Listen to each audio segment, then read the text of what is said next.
Hello,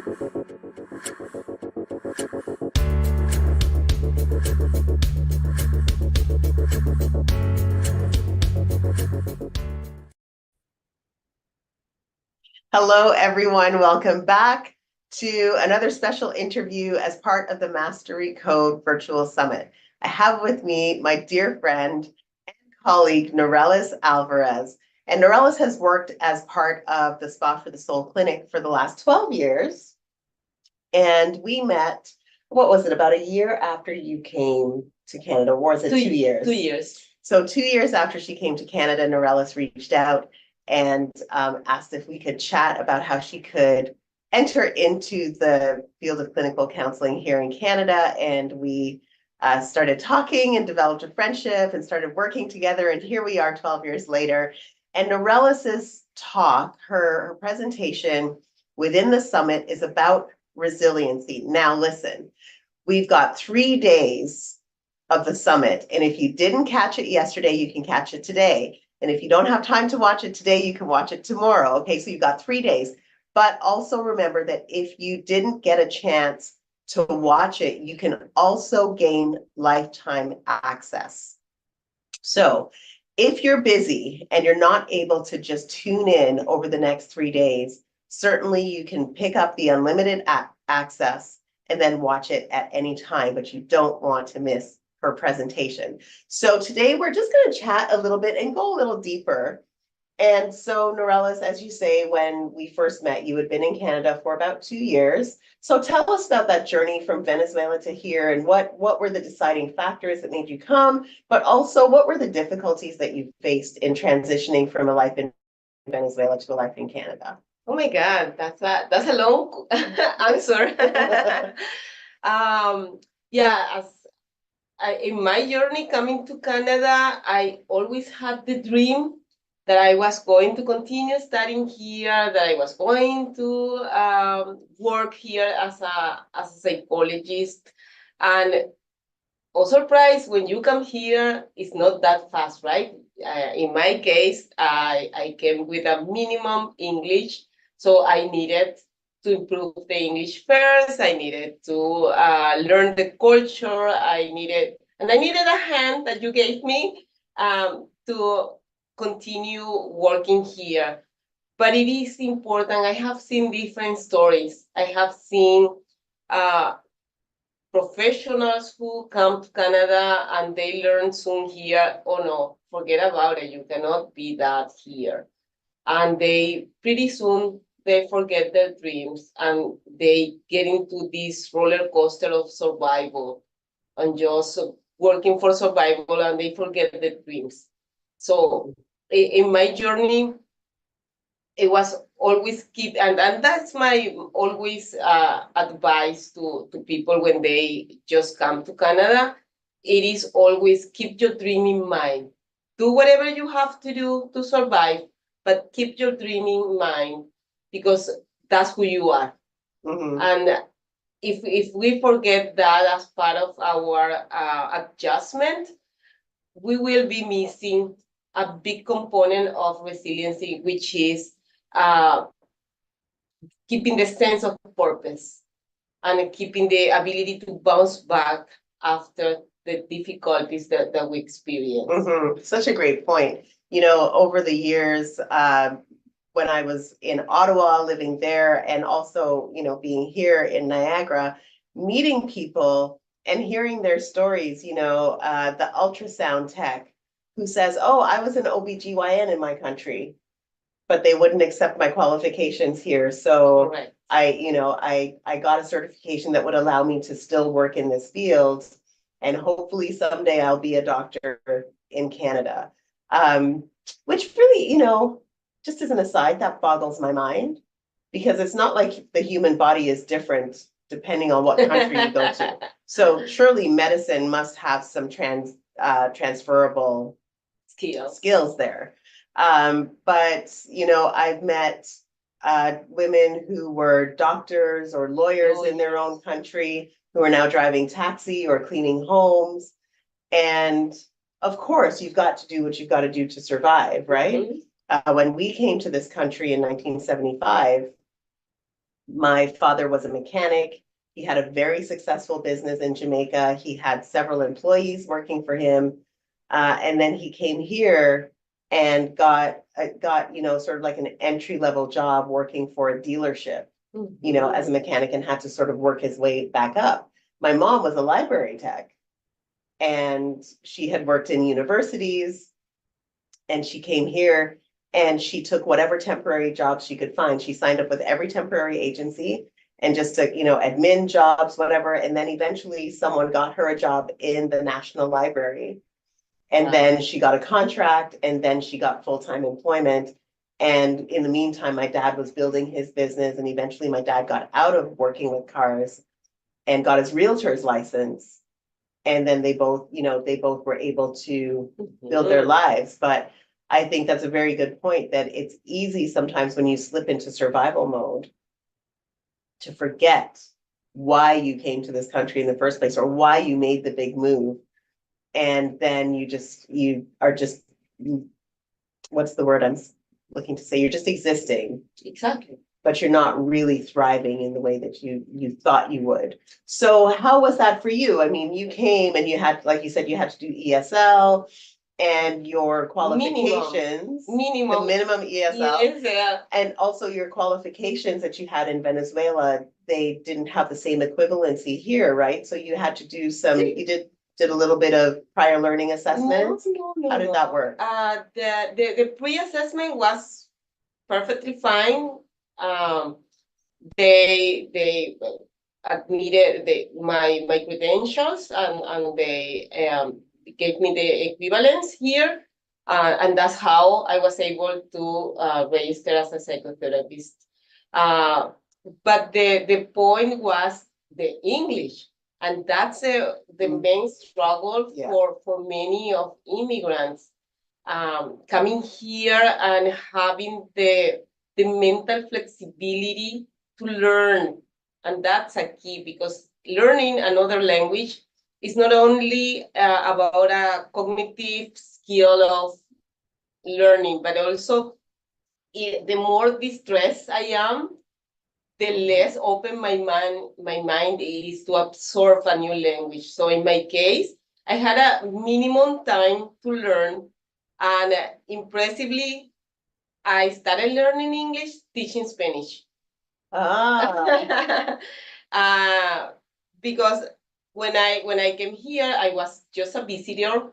That was my status. So I didn't have access either to school or to work.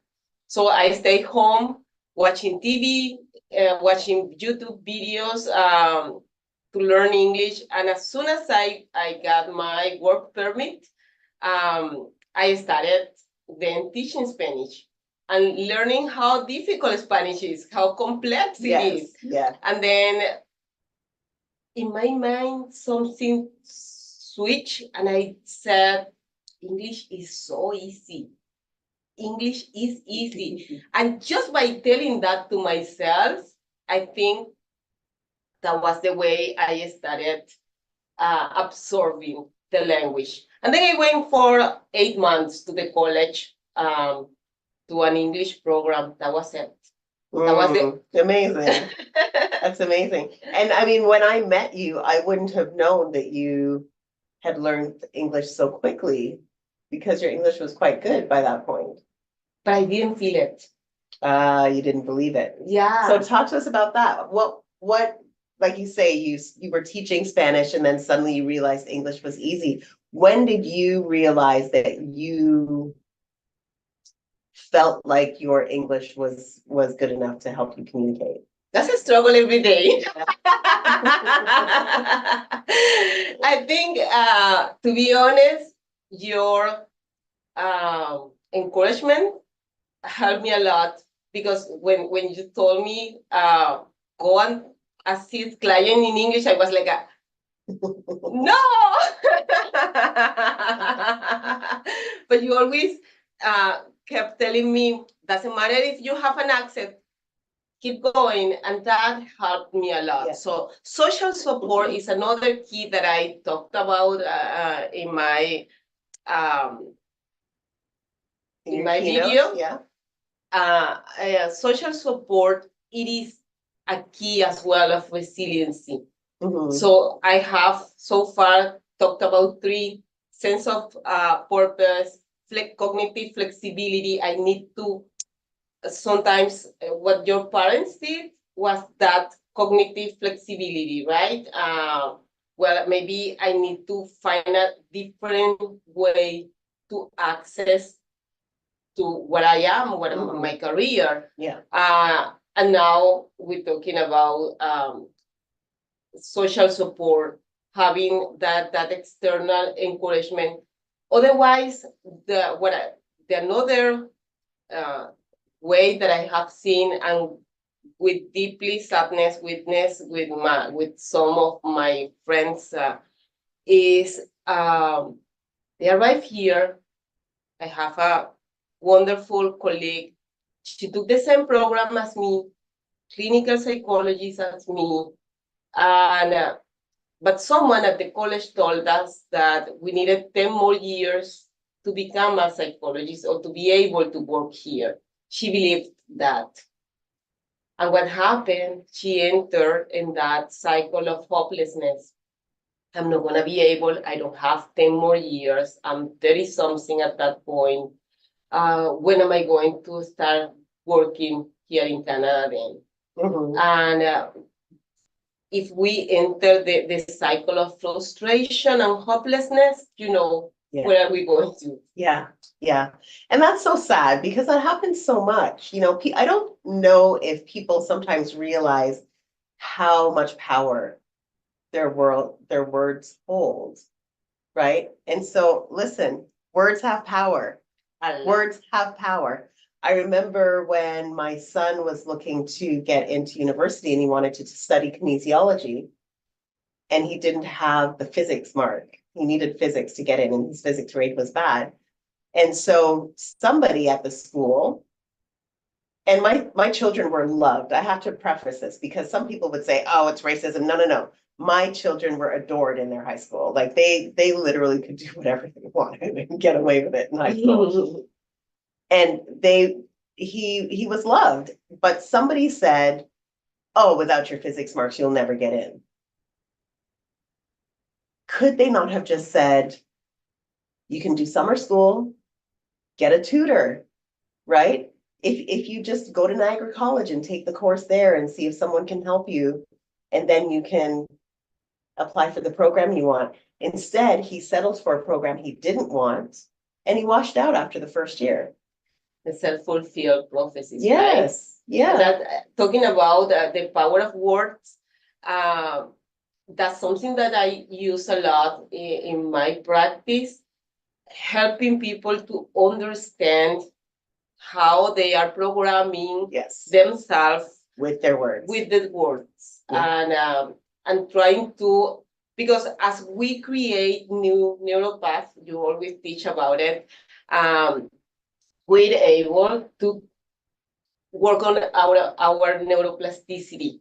And that's part of the resiliency as well, creating new ways in our brain to create new realities, because our brain believes in what the images and the words that we put in our brain.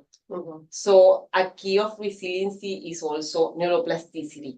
We need to create new neural paths if we want to continue. Absolutely. I wonder if you can go a little deeper on this idea that the things that we perceive, our perception creates our reality. Can you expand on that a little bit? Maybe either through the lens of NLP or however you want to, but I just wonder, we can edit this later. But yeah, can you speak to that? Because I think that that's something, I don't know if anybody in the summit is speaking directly to that, but I think that's a really good point that we need to remind people that, you create your reality by the way that you perceive the world. Reality is not objective. There's not such a thing as reality and as an object. Objective or subjective? No, we don't perceive reality as it is, but as we are. Yes.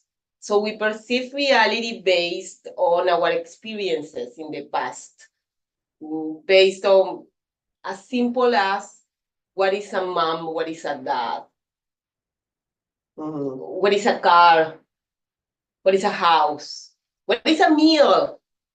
For some people with past trauma or childhood trauma, seeing a meal is a terrifying moment because they perceive the moment when we used to fight, or they perceive the horrible food that my mom obligated me to eat, or they perceive that I didn't have food when I was growing up. Yeah. Or Or they remember the anorexia or the bulimia or the shame or the you better eat every last morsel on your plate because there's kids starving somewhere. So right? All of that. Of people eating too much around me that I didn't want to eat because I didn't want to become they are. Whatever. It's just a meal. But based on your experience with that reality that's supposed to be just food,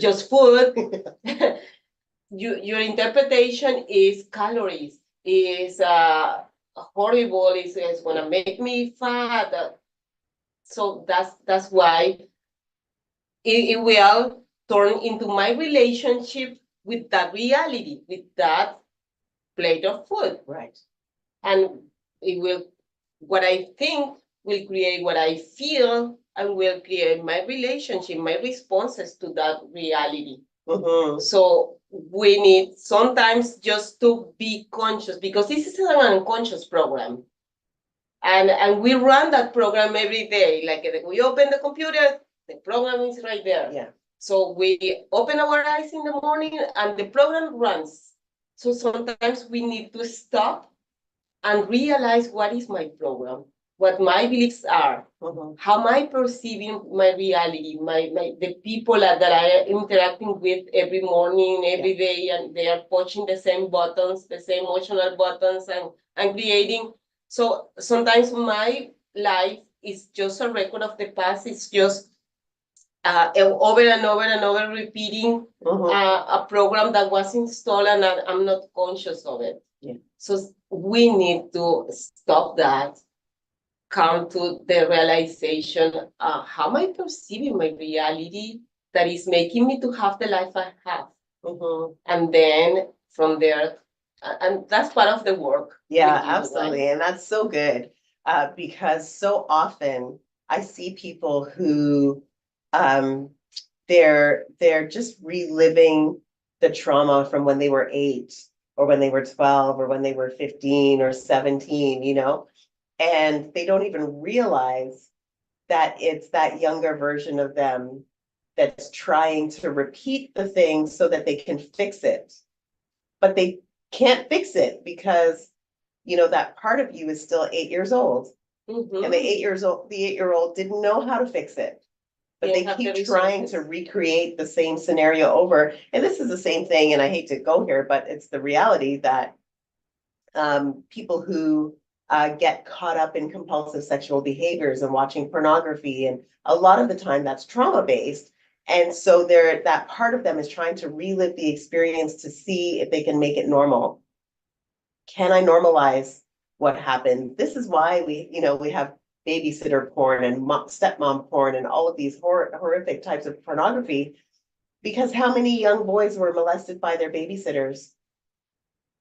And now they go to this and they're like, if I see enough of it, maybe it will normalize it and then I won't be a victim anymore, right? But you get sucked in and then all of a sudden your brain chemistry is changing and your pleasure centers aren't being activated the same way that they used to be. And suddenly now it's not enough to watch that, to normalize it. Now I have to watch something that's darker, that's more intense. And all of a sudden I find myself trapped in addiction because a part of me was trying to make sense of a traumatic experience. One of the things that I'm looking recently more and more is the dissociation of myself. Because when I was growing up, I was receiving mistreatment or violence from one of my parents, who's supposed to raise me, give me love, and protect me, but they are beating me, they are hurting me with words, not necessarily Right. Physically, but could be with words, could be in many ways. So what I find happening a lot recently is that then, because I don't know as a child how to manage that, instead of rejecting my parents, I start rejecting myself. So I dissociate from myself, and then I create another personality, another gender, another reality where I can go and find that safety that I don't find here with, but I can keep loving mom and dad because I'm supposed to love them. Yeah. Right. So many of our problems with resiliency and with reality are based on childhood experiences. Right. Abandonment, rejection, violence, poverty, racism, bullying. But not, one of the mistakes is to think that it will pass with the time. Trauma doesn't pass just with time. Trauma needs therapy. Yes. I keep telling that to my clients. Yeah, so true, because there's a saying in rational emotive behavior therapy that trauma shatters the self. And the brain. It shatters our perception of ourselves. And I Absolutely. love what you said about, we start rejecting ourselves because we can't reject the people who are supposed to be there to love and protect us. Even if they're not loving and protecting us, we still feel this obligation, this need. And I've seen it where I remember one client in particular, her mother did horrific things to her as a child, and she received a settlement through victims assistance and gave more than half of that money that she received from victims assistance to her mother because she was trying to get her mom to finally love her. It was never going to happen, but she still had this urge after all she had been through to try and get mommy to love me. Like, we all have that desire for our parents to love us, to approve of us, to be proud of us, right? We all have that inherently. And strangely enough, just as an aside, for those of you who are younger and still maybe struggling with that relationship with your parents, you've got to understand that your parents also have a need to be loved and accepted and to feel that their children are proud of them. History. Yes. Where they learn to be the way they are. Exactly. Yeah, it didn't just show up there. It came from somewhere. Exactly. So it's so complex, but I really do believe what you say, that resiliency is in the heart of that. But as well, when I say we come from story, same I say we have the power of choice. We didn't have the resources, maybe our parents didn't have the resources so that they became the person they were, but we have the choice. Yeah. I cannot blame my past for my choices. I cannot blame my past for making the choice to be this person I am. I at some moment I made a decision. Yeah. So it is important to make conscious decisions. Absolutely. Yeah, I saw a video actually, just that as you say that, it brought to my mind this video that I watched this morning, and I actually shared it in my story today. A young man with 2 young children, and he was saying that he heard about this rule that they have at Disney, where if you're a Disney character and you're all dressed up, you're the Beast or you're Cinderella or you're Mickey Mouse or whoever, the rule at Disney is that if a child comes up and hugs you, you are not allowed to disengage from the hug until the child is ready to disengage. And he was saying that he grew up in a home where there was no love and affection, and his parents actually told him, I can't hug you, I can't tell you I love you because nobody did that for me. And he said, that's a stupid reason. Yeah. You can actually choose. So he said, I had already made a choice that at least twice a day I'm going to hug my kids and I'm going to tell them I love them. But he said the Disney rule changed the way I interact with my children. Because now when I hug them, I'm telling them how much they're loved. I'm telling them that they come first. I'm telling them that there's nothing that I need to do right now that's more important than being here for you. So I'm creating this sense of safety for my children. And I was just like, oh, so awesome. And he's just young. If he's 30, I don't know. I mean, I'm old, so I don't know, but and 30, 35, but still, like, so beautiful. The sense of safety, that's Yeah. so important. When my kid tells me, Mom, I feel so safe with you, I feel like, oh my God, I'm doing my job.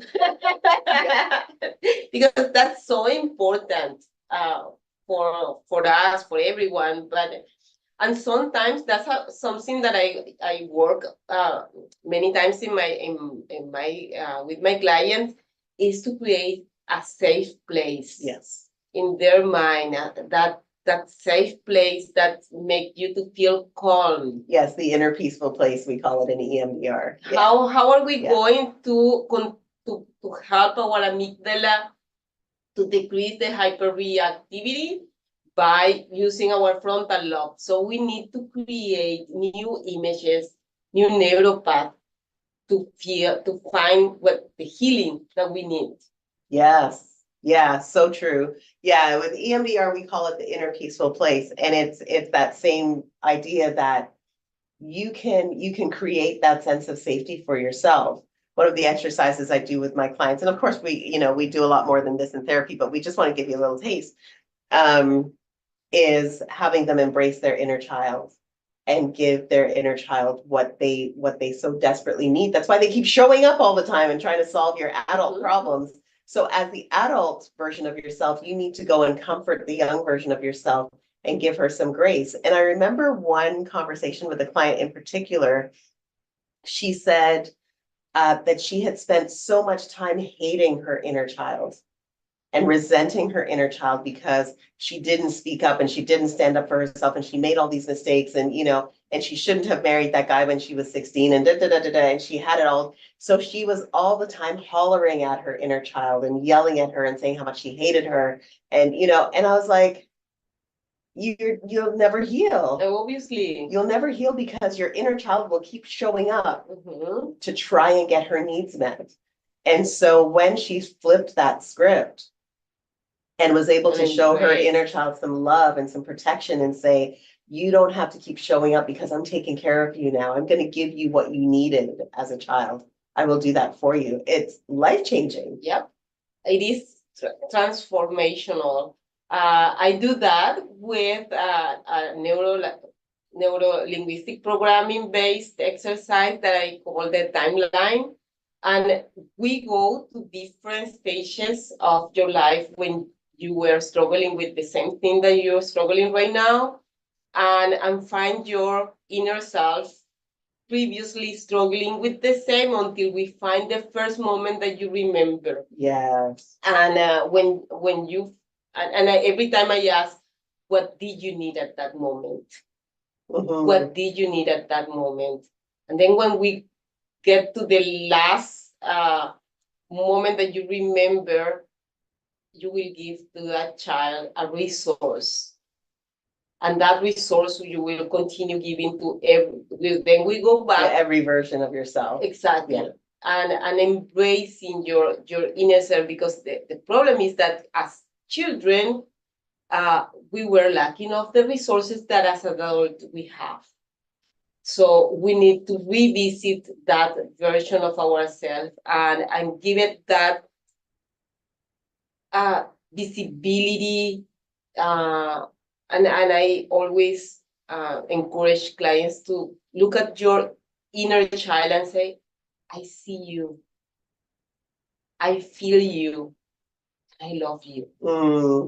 Powerful. Yeah, that's when I think when we are able to heal that way, our inner child, and I ask that question, how's your inner child feeling right now? Smiling. It's calm. Yeah. It's thankful. Yeah, it's so incredible. And I mean, this is for people like us who work in the helping profession, this is what gets us up in the mornings, right? Like this is what fuels our day, is the thought that we might be able to make that kind of an impact with someone.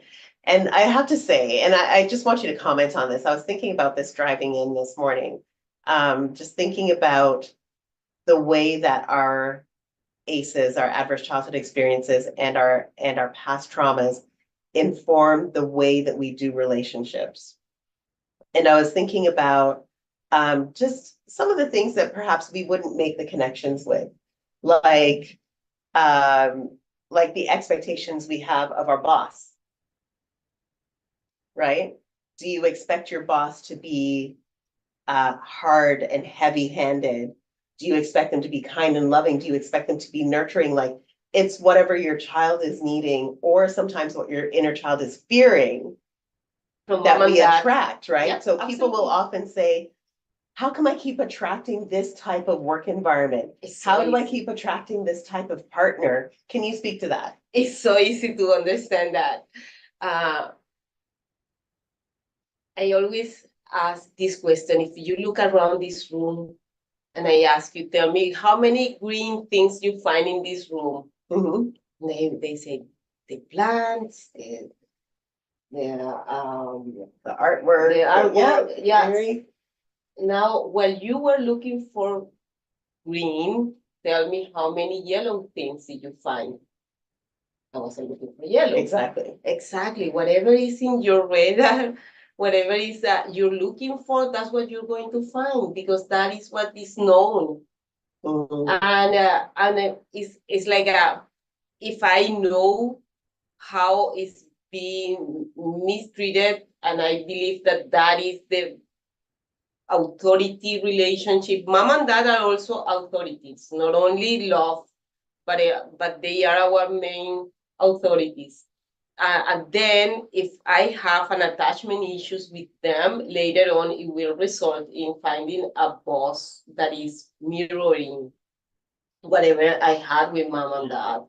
It's because that's what I know how to recognize. So that's what I'm going to find, because I'm looking for that green. I'm not looking for yellow. That's not in my vision. Oh, wow. Yeah. And I think about some of my clients who are struggling with this exact thing right now.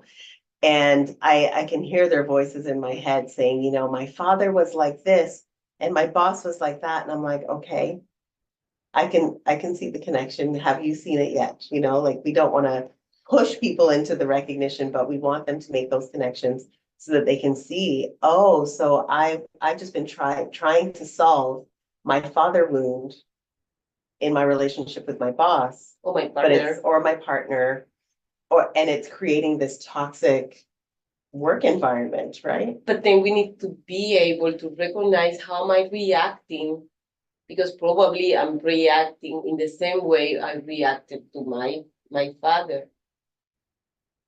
Yeah. So it keeps pulling the same triggers in me. I keep giving the same answer. It's creating the same relationship over and over again. Yeah. Yeah. Over and over again. I cannot change my surroundings, but if I change the way I perceive my environment, we go back to the initial point. If I change the way I perceive my surroundings, I will be able to have a different life. That's the healing piece. So change your thoughts, change your life. That's correct. That's really what it comes down to. I think that's a good point for us to, I mean, Norelis and I can sit here and talk all day, but we have to be respectful of our time and your time. So thank you so much. You've just dropped so many nuggets of wisdom today. It's been amazing. I'm so appreciative of you as my colleague, but also as my friend. I'm happy I get to do life with you. And I hope you have enjoyed this interview.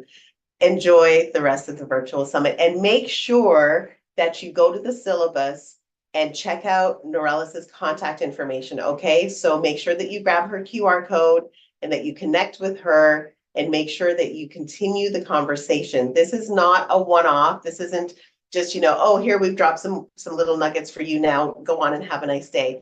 Connect with our Mastery Code Summit presenters. They are here for you. And so see what she has to offer in the syllabus and make sure you take advantage of that. And we'll see you on the other side. Looking forward to